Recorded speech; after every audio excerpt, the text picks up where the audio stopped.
Bienvenue à tous. Pour cette rentrée, je vais vous présenter la nouvelle version de Moodle. Il s'agit de la version 4.0.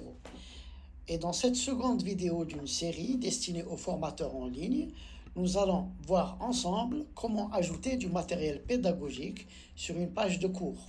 Commençons par le glisser-déposer. La méthode la plus simple est de glisser et déposer un fichier de l'ordinateur vers la section choisie de la page de cours. Si notre enseignant Malik se trompe, il lui suffira de déplacer le fichier de nouveau. En cliquant dessus, une croix apparaît et il pourra le mouvoir vers le haut ou le bas. Cliquer et déplacer est un moyen très pratique d'intégrer des fichiers PDF, présentations type PowerPoint, des textes type Word ou autres dans un cours. Malik pourra déplacer ces fichiers non seulement dans la partie centrale de la page, mais aussi à l'intérieur du répertoire à gauche, et entre les sections et le répertoire, ou vice-versa. Si la page de cours est trop longue, cela va faciliter grandement la gestion du cours. Malik pourra non seulement déplacer les fichiers, mais aussi des sections. Ici, déplacer la section saignement avant celle de l'étouffement par corps étranger.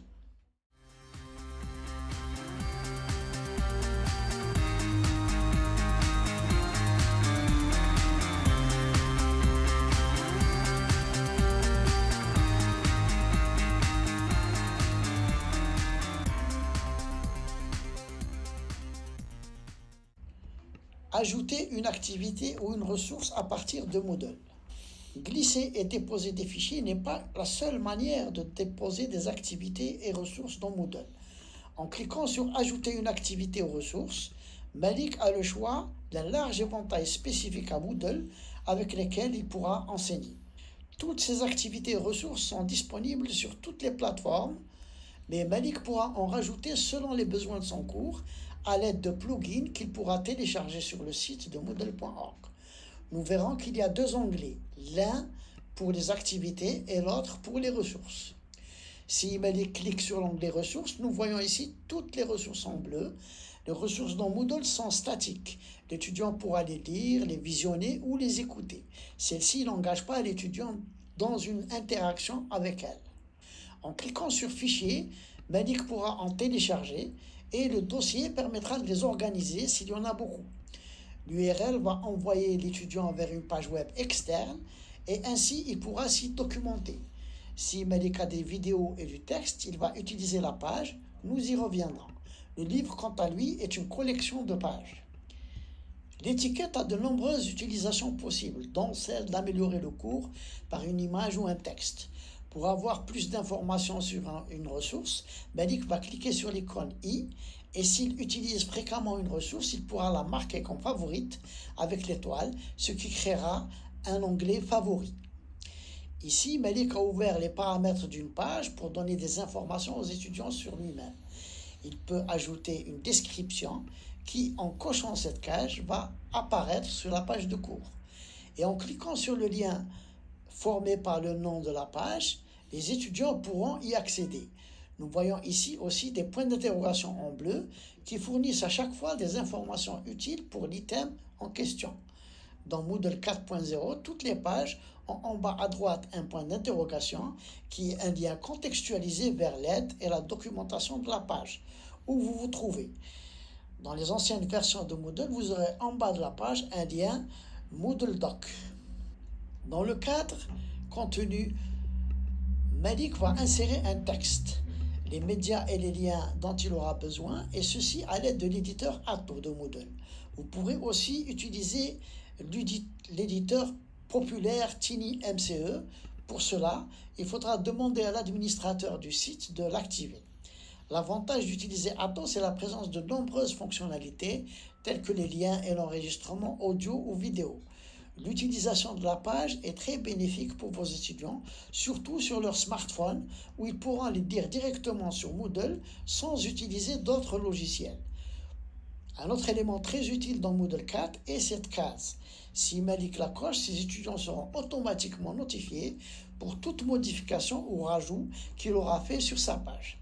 Lorsque Malik aura besoin d'un ensemble de pages connectées entre elles, il va utiliser la ressource livre qui est exactement un ensemble de pages. Ici, nous voyons un exemple de livre avec une table de matière à droite, chaque chapitre ou sous-chapitre étant une page avec les mêmes fonctionnalités. Bien que les ressources soient essentielles, Malik souhaite que ses étudiants soient plus motivés et engagés, qu'ils interagissent et collaborent entre eux. C'est pourquoi il va utiliser des activités. Dans les activités, les étudiants ont quelque chose à faire et souvent elles sont notées. Malik pourra utiliser les forums où ses étudiants pourront discuter, des sondages pour avoir leur avis sur un sujet. Il pourra utiliser différents types de quiz aussi. Nous y reviendrons dans une autre vidéo. Ici, Malik utilise l'activité devoir. Le devoir nécessite une évaluation par l'enseignant. S'il souhaite une correction automatique, il utilisera un quiz. Malik pourra ajouter après le titre une description s'il le souhaite. Mais le plus important, et ce qui est nouveau dans Moodle 4.0, c'est qu'il va pouvoir ajouter des instructions dans le cadre en dessous pour que l'étudiant puisse les voir dès qu'il accède à son devoir. L'étudiant pourra télécharger un fichier texte ou écrire directement sur la page de Moodle. L'étudiant devra cocher la case qu'il s'agit d'un travail bien personnel. Il s'agit ici de 3 paramètres parmi de nombreux autres que Moodle offre. Ici, Malik a tous les paramètres. Il pourra les déplier en cliquant sur chacun d'eux. Type de remise se rapporte à la saisie en ligne ou au téléchargement de fichiers. Type de feedback a trait au fait qu'il pourra écrire sur le document remis par l'étudiant ou enregistrer une réponse audio par exemple. Un autre paramètre très utile est la restriction d'accès qui consiste à cacher ce devoir ou toute autre activité jusqu'à l'achèvement d'une autre activité, une date précise, jusqu'à ce que l'étudiant obtienne une note particulière ou un ensemble d'autres conditions. Un autre paramètre est l'achèvement d'activité. Malik pourra décider de ne pas afficher ce paramètre ou de permettre aux étudiants de marquer manuellement que l'activité est terminée. Il pourra aussi choisir de marquer que l'activité est terminée lorsque des conditions sont réunies. Par exemple, l'étudiant doit afficher l'activité, recevoir une note ou une note minimale, ou remettre un document. Par exemple, ici dans ce forum, l'étudiant doit écrire un message ou répondre à un message. Nous allons laisser Malik continuer et paramétrer les activités de son cours. Voilà tout pour cette seconde vidéo sur le rajout de matériel pédagogique dans un cours sur Moodle 4. Je vous donne rendez-vous dans la prochaine vidéo qui traitera le comment donner accès à un cours aux étudiants. Ici, vous avez les références de ce document. Il s'agit d'une adaptation que j'ai faite avec traduction en français. Il ne s'agit pas d'une vidéo officielle du site Moodle HQ.